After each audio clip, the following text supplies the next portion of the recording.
교회는 하나님의 은혜로 말미암아 지음받은 없어서는 안 될 존재입니다. 교회로 말미암아 우리는 복음의 메시지를 전해받고 하나님을 믿는 자로 되었습니다. 또한 교회에 사는 것으로 하나님이 함께 하시는 생활을 부여받고 있습니다. 오늘 아침의 말씀에서 교회와 그 생활에 관하여 배우고 싶습니다. 사도행전 6장은 초대교회의 걸음 중에 한 가지 성가신 일이 생겼던 것을 전하면서 사도들이 거기 어떻게 대처하고 교회는 대체 어떻게 발걸음해 갈 것인 건지 교회의 본질적인 것을 기록하고 있습니다. 1절을 보면 세번역으로 읽지요. 그리스말을 하는 유대 사람들이 히브리말을 하는 유대 사람들에게 불평을 터뜨렸다. 그때 제자가 더 많아졌는데 헬라파 유대인들이 히브리파 사람을 원망하니 라고 있습니다. 그것은 자기의 과부들이 매일의 구제에 빠짐으로 라는 것입니다. 교회 안에 서로 배려하는 사랑과 그 봉사를 둘러싸고서 불편함이 생겼습니다. 그리고 교회 안에 대립으로 되려고 했다고 하는 겁니다. 그리스말을 하는 우리 성경이 헬라파라고 하는 유대인이라는 건 팔레스티나를 떠나서 각지에 뿔뿔이 흩어져 있던 유대인을 말합니다. 그들은 당시에 국제어였던 그리스말을 하고 있었습니다. 그 사람들의 시나고그가 예루살렘에도 있어서 회당이라고 나오죠, 성경에. 그 중에서 그 회당에 속한 사람들 중에서 주 예수의 제자가 되는 사람들이 주어졌던 것 같습니다. 아직은 처음 교회에는 그리스도 교회와 유대 교회의 구분이 없던 시절이에요. 그들 중에서 얼마 안 있어 7명의 사람이 택함을 받고 있지만 그 이름을 보면 스테판 그리고 빌립 등 그리스말의 이름인 것을 알 수 있습니다. 그러한 그리스말을 하는 그룹이 교회 안에 있었습니다. 다름은 말뿐이 아니었을 테지요. 말이 다르면 생활 관습도 다르고 사고방식, 특히 율법에 관한 사고방식 등 히브리말을 하는 유대인, 즉 히브리파 유대인, 이 히브리파라는 번역이 좀 좋지 않은 것 같아요. 히브리말을 하는 유대인, 갈릴리에서부터 주 예수를 따라온 사람들과는 달랐다고 생각됩니다. 여기 들어지고 있는 건 과부들에 대한 배려의 문제 혹은 2절에서는 접대를 일삼는 것, 세번역은 음식 베푸는 일이라고 말해지고 있지만 교회 안의 구제에 관하여 원망하는 소리가 있었던 것입니다. 그때 사도와 초대교회의 대처 방식에 우리는 배우지 않으면 안 될 것입니다. 12사도가 모든 제자를 불러 이르되 라고 있어요. 거기서 이야기되었던 것은 여러 가지 봉사 중에서 하나님의 말씀 혹은 기도하는 일과 말씀 사역이 우선된다고 하는 것이었습니다. 접대를 일삼는 것이 아무렇든 상관없다라는 게 아닙니다. 그러니까 그 때문에 7명을 택하는 것이 되었습니다. 접대를 일삼는다 하면은 오해되기 쉬운 말이지만은 새 번역이 그래서 음식 베푸는 일이라고 다시 번역하고 있어요. 그러나 여기에는 교회 사역에 관하여 음식 베푸는 일과 기도와 말씀 사역, 적어도 3가지 사역이 말씀되고 그 중에서도 기도와 말씀 사역이 교회의 사역 중에서 우선순위 첫 번째로 되었다고 하는 것입니다. 사도들은 이 사역에 힘쓰겠다라고 말합니다. 온 무리가 이 말을 기뻐하여 새번역 성경은 모든 신도들은 이 말에 찬동하여 라고 있습니다. 이리하여 기도와 설교, 그것에 목회라 말해도 좋겠지요. 혹은 예배와 전도, 그것에 사랑에 섬기는 일이라고 말할 수도 있다고 생각합니다. 기도와 말씀에 힘쓰는 것은, 기도와 말씀은 하나님과 그 일하심에 관계하고 있기 때문입니다. 기도는 하나님께 기도합니다.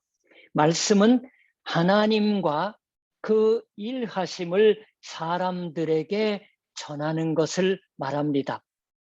하나님의 구원의 행사를 말씀하는 것이에요. 사랑의 봉사도 교회에 있어서는 인간이 시종일관 전면에 나서는 것이 아니라 하나님이 해 주시는 봉사, 하나님의 일하심을 가리키면서 행하여지는 것을 말합니다. 그러나 기도와 말씀 사역은 하나님께 호소하고 또 하나님 자신이 행하시는 일을 그대로 말씀하는 것을 말합니다. 예수 그리스도 안에서 하나님이 함께 계시고 하나님이 위대한 사역을 해 주셨습니다. 아니, 오늘도 해 주시고 있습니다고 하는 것을 이야기하고 전하지 않으면 안 됩니다. 하나님과 그 행하시는 일이 첫 번째입니다. 하나님의 일하심인 주 그리스도 삼위일체를 늘 생각하셔야 돼요. 섬김을 받기 위해서가 아니라 주 예수께서 말씀하시기를 섬기려 하고 자기 목숨을 많은 사람의 대속물로 주려 함이라 하고 말하셨습니다. 우리는 내 스스로 무언가를 하는 것이 첫 번째 것으로서 중대한 것이 아닌 것입니다. 우리가 무언가를 하는 것으로 우리 자신을 구원할 수 있는 것도 사람들을 구원할 수 있는 것도 아닙니다. 구원은 하나님의 행하시는 일에 달려 있습니다. 하나님이 큰 희생을 지불하고 그것이 다만 과거의 것이 아니라 오늘의 일이기도 한 것을 말씀하지 않으면 안 됩니다. 그렇게 하지 않으면 죄로 괴로워하는 사람에게 용서는 없을 것입니다. 절망하고 있는 사람, 영혼의 상처를 입은 사람, 슬퍼하고 있는 사람, 고독한 사람에게 진정한 위로나 평화는 없습니다. 하나님의 행하시는 일을 말씀하지 않으면 하나님으로부터의 구원이 결정적으로 우리는 말씀을 듣고 믿어서 하나님의 구원에 관여합니다. 교회는 그 때문에 기도하지 않으면 안 됩니다. 기도에 힘쓰고 그리고 말씀에 힘쓰는 것입니다. 현대도 똑같습니다. 이것 이외의 사역으로 하나님으로 말미암은 구원, 하나님의 위대한 은혜의 일하심으로 말미암은 인류의 구원은 전할 수 없습니다. 교회 밖에서라면 말보다 행위가 중요하다고 말하겠지요. 100가지 일을 말하느니 한 가지 일을 실행하라고 곧잘 말합니다. 그것은 하나님의 행하시는 일을 전하는 말이 아니기 때문이에요. 그러나 교회는 인간의 활동으로 살아가고 있는 것이 아닙니다. 하나님의 행하시는 일로 말미암아 살게 함 받고 있습니다. 그러니까 주 예수 그리스도에게 있는 하나님이 행하시는 일이 오늘도 일하고 있는 것을 말씀하고 고해서 알리는 겁니다. 그 때문에 인간의 어떤 행위보다 기도와 말씀 사역이 우선되지 않으면 안 되는 것입니다. 하나님과 그 행하시는 일을 믿는 신앙이 우선되지 않으면 안 됩니다. 하나님의 행하시는 일과 그 신앙 이외의 구원은 없기 때문입니다. 인간의 선행으로 말미암아 구원받을 만큼 인간의 상황은 손쉽지 않다고 말해도 좋다고 생각합니다. 오직 하나님의 은혜만이 인간을 구원할 수 있는 것입니다. 그런 까닭에 교회에 있어서 무엇이 중요한 건지, 교회는 무엇 때문에 있는 것인지를 알 수 있습니다. 교회는 기도와 말씀 사역 때문에 있습니다. 그 때문에 교회는 지음받고 끌어모아져 이 세상에 파견되어 있습니다. 전에도 한번 말씀드렸지만 2022년 올해는 프로테스탄트 일본 전도 163년의 해가 됩니다. 일본의 프로테스탄트 복음주의의 전도가 시작되었던 건 에도 시대의 말기 1859년에 수명의 선교사가 일본에 온 이래입니다. 그 때문에 1909년 메이지 42년이에요. 50주년 기념이 축하되었어요. 니토베 이나족, 에비나단족, 야마무로 쿰페 등 당시의 대표적인 사람들이 연일 강연을 해서 한 주간 동안 기념 행사가 행해졌습니다. 회중교회의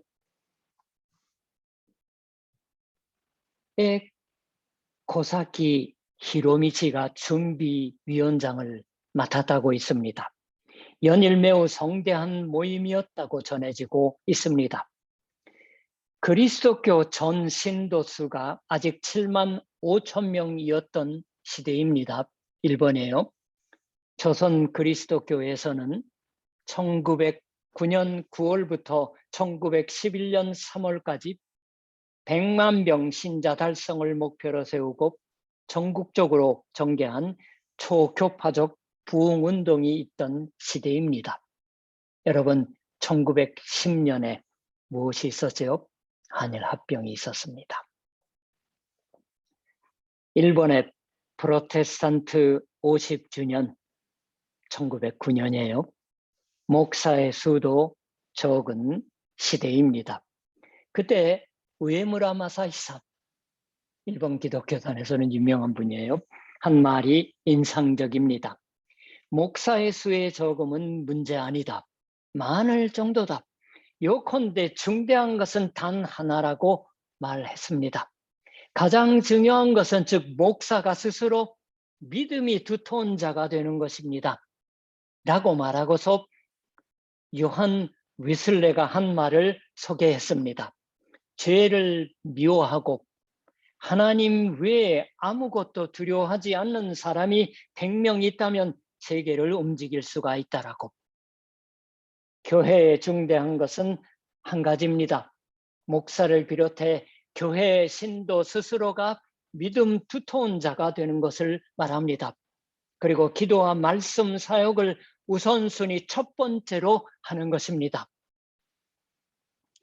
기도와 말씀 사역을 우선순위 첫 번째로 하는 것은, 그러나 구제나 사랑의 행위에 따른 봉사를 아무렇든 상관없다고 하는 것이 아닙니다. 기도와 말씀 사역에 힘쓴다면 그때 구제와 같은 사랑의 봉사도 또한 생겨나는 것이 아닐까요? 하나님께 모든 심사를 털어놓고 기도하여 하나님의 구원의 행사를 말씀하는 교회가 사랑 없는 교회가 될 리가 없습니다. 하나님의 행하시는 일은 주 예수 그리스도에 의한 하나님의 희생 사랑에 행하신 일을 말해야 합니다. 그 행하신 일을 말씀하는 교회에는 또한 그 행하시는 일을 가리키는 서로 간의 배려가 생길 테지요.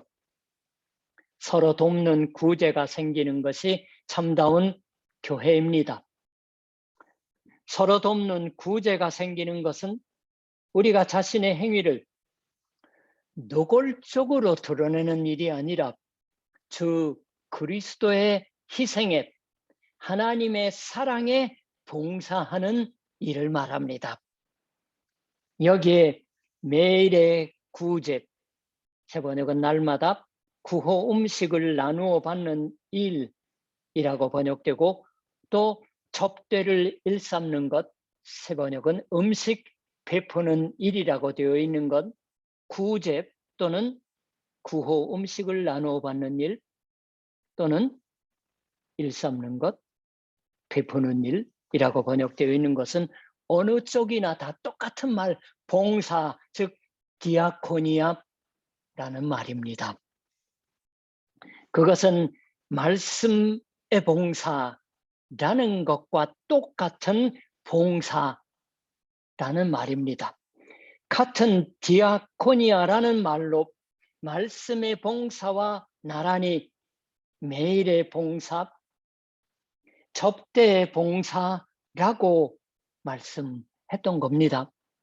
말씀의 봉사를 첫 번째라고 하면 두 번째 봉사도 당연히 생겨납니다. 섬기기 위해서 주셨던 주 예수 그리스도를 말씀의 봉사로 전할 때 우리의 상호 사랑의 행위에 의해서도 주 예수 그리스도를 가리키게 됩니다. 그러한 상호 배려의 봉사가 생깁니다. 이것은 기도와 말씀처럼 확실하게 주 예수를 보일 수는 없을지도 모릅니다. 우리의 사랑의 봉사는 성경 말씀만큼 주 예수를 가리킬 수가 있는 것이 아닙니다. 우리의 행위는 작고 무력해서 애매한 것이 많은 겁니다. 그러나 그 작은 사랑의 봉사에 의해서도 교회는 서로 주 예수의 일하심을 가리키지 않으면 안 될 것입니다. 7절에 하나님의 말씀이 점점 왕성하여 예루살렘에 있는 제자의 수가 더 심히 많아지고 라고 있습니다. 그것은 사도들이 기도와 말씀의 봉사에 힘썼기 때문이겠지만 그뿐만 아니라 동시에 식사의 봉사를 위해서 유익한 조치도 취했기 때문이 아닐까요? 우리말로 하면은 접대 봉사이겠지만은 직역하면 식사도 아니고 식탁입니다. 식탁의 봉사. 사랑의 봉사가 있는 곳에서 하나님의 말씀은 널리 퍼졌던 겁니다. 교회 안에서의 사랑의 봉사는 커다란 행위는 아닐지도 모릅니다. 병원처럼 혹은 복지사업처럼 혹은 나라가 하는 구원 활동처럼 막대한 자금이나 전문 직원, 전문 제도를 이용해서 하는 것이 아닙니다. 나라나 그 밖의 큰 구조 활동에 대해서 교회 안의 구제는 작은 봉사입니다. 그러나 이 작은 봉사는 이회를 초월해서 문자대로 자발적인 사랑의 봉사이고 주 예수의 행하신 일을 가리키는 봉사입니다. 우리가 사는 사회에서는 이것이 모자라는 게 아닐까요? 교회에 작은 봉사가 있어야 커다란 구제 활동에도 봉사의 정신이 불어넣어지는 것이 아닐까요? 그렇지 않으면 커다란 구제 활동은 결국 봉사가 아니게 되고 국가 이익의 추구라든가 그 밖의 단체의 영리 활동으로 귀착하는 것이 되어버리겠지요. 교회는 기도와 말씀의 봉사를 첫 번째로 합니다. 그러나 동시에 우리에게 자신의 생명을 주시고 섬기기 위해서 와 주셨던 주 예수를 가리키는 우리의 상호구제, 교회의 작은 사랑의 봉사가 필요합니다. 최근 도스토옙스키의 카라마조프의 형제의 일부를 새삼 다시 읽을 기회가 있었습니다. 일본에서는 몇 년 전에 새로운 번역이 나와서 베스트셀러가 됐어요. 한국은 별로 읽지 않을 것 같습니다. 이반 카라마조프 둘째 아들입니다. 그가 반역과 대신문관이라는 얘기를 동생 안료사에게, 착한 동생이에요, 얘기에 들려주는 장면입니다. 이 세계의 악을 탄식하고 특히 아이들이 받는 학대와 고난을 들어서 이반은 이런 아이의 희생이 있고 그 후에 아무리 서로 용서해도 그런 적당히 화합하는 것은 믿지 않는다고 외치는 사람입니다. 죄 없는 아이가 학대받아 죽는 이 세계를 긍정할 수 없다고 하는 겁니다. 러시아의 폭격으로 인해서 그야말로 아무 힘도 없는 아이들과 여성들이 주로 죽었어요. 그래도 러시아의 프로파간다는 그 말을 안 합니다. 반항적 무신론이라고 말 듣고 이반 카라마조프가 허무주의라고 말 듣는 그 이반의 주장입니다. 동생 알료사는 그 형이 가슴에 지옥을 안고 있다고 걱정합니다.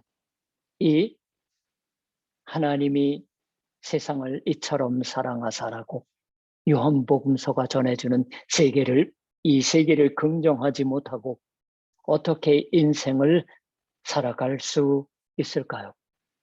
실은 그 이반이 이 세계를 긍정하고 인생의 정남이 떨어지지 않으며 살아갈 수 있는 길을 이 도스토옙스키가 보이고 있는 것을 알아차렸습니다.